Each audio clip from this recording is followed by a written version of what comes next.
আমাদের আজকের আলোচ্য বিষয় সিন্ধু সভ্যতা অথবা হরপ্পা সভ্যতা। দেখো, প্রথমে জেনে নেব অবস্থান সম্পর্কে। সিন্ধু অববাহিকা অঞ্চল ও অন্যান্য স্থান। সিন্ধু সভ্যতার আবিষ্কারকাল 1922 খ্রিস্টাব্দে সিন্ধু সভ্যতা আবিষ্কৃত হয়।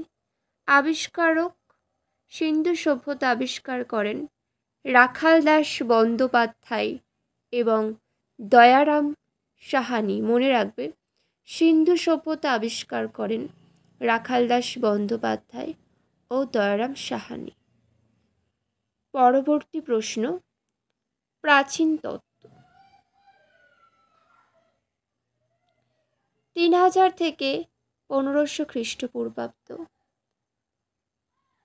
এটি উন্নতি লাভ করে 2600 খ্রিস্টাব্দ থেকে 1800 খ্রিস্টপূর্বাব্দ পর্যন্ত।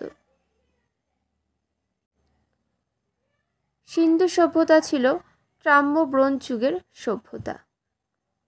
এটির বিস্তৃতি 15 লক্ষ বর্গমাইল এলাকা জুড়ে।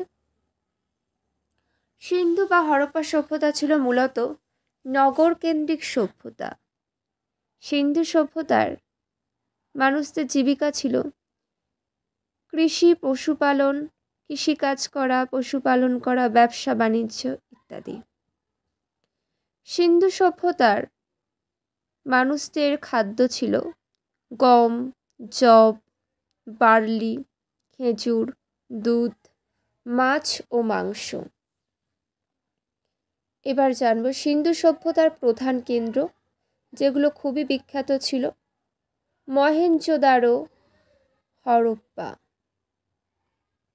সিন্ধু সভ্যতা হরপ্পা সভ্যতার বন্দর লোথাল, বর্তমান গুজরাট। সিন্ধু সভ্যতার লিপি সিন্ধু লিপি, হরপ্পা লিপি। সিন্ধু সভ্যতা বা হরপ্পা সভ্যতার বৈশিষ্ট্য: প্রথম নগর কেন্দ্রিক আর প্রথম পৌর ব্যবস্থা।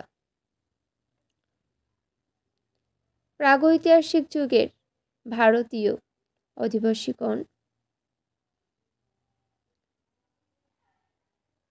এবার জানব মৃতদেহ কিভাবে সৎকার করা হতো, সমাধিস্থ করা হতো ও দাহ করা হতো।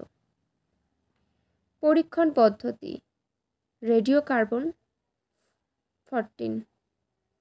সিন্ধু নদের 5টি উপনদী শতদ্রু, ইরাবতী, চন্দ্রভাগা, বিস্তৃতা ও বিপাশা। আজ এখানেই শেষ করলাম।